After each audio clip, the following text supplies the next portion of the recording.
BCB সভাপতি ইস্যুতে অবশেষে হস্তক্ষেপ করল হাইকোর্ট। ফারুকের অপসারণ কেন অবৈধ নয় জানতে চেয়ে রুল জারি করেছেন আদালত। যদিও একই সাথে হাইকোর্ট জানিয়েছেন আপাতত দায়িত্ব পালনে কোনো বাধা নেই আমিনুল ইসলাম বুলবুলের। বিশ্বমানের থার্মিক্স রড, সালাম স্টিল থার্মিক্স, দেশের একমাত্র থার্মিক্স রড।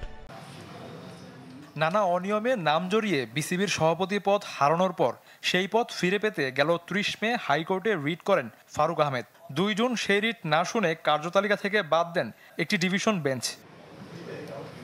কিন্তু পদ ফিরে পেতে মরিয়া ফারুক আহমেদ একই আবেদন নিয়ে মঙ্গলবার নতুন বেঞ্চের দ্বারস্থ হন। শুনানির পর অর্ধেক আসে ফারুকের পক্ষে, আর বাকি অর্ধেক যায় আমিনুল ইসলামের পক্ষে।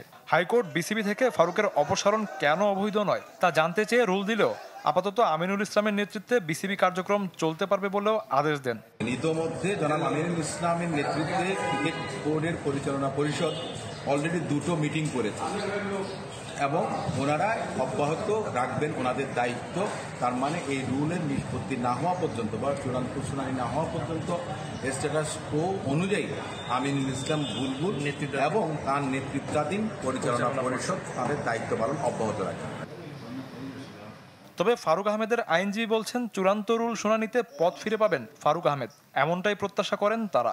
ফারুক আহমেদের পরিচালক পদের মনোনয়ন বাতিল এবং তার পরিবর্তে মোহাম্মদ আমিনুল ইসলামকে মনোনয়ন প্রদান কেন অবৈধ হবে না সেই মর্মে জানতে চেয়েছে মহামান্য হাইকোর্ট বিভাগ। সেই সাথে স্ট্যাটাস কোর আদেশ দিয়েছে মহামান্য হাইকোর্ট বিভাগ। এর মাধ্যমে ফারুক আহমেদের প্রাথমিকভাবে জয় হয়েছে। আমরা আশা করছি এই রুল শুনানি আমরা অতি সত্বর সম্পন্ন করব।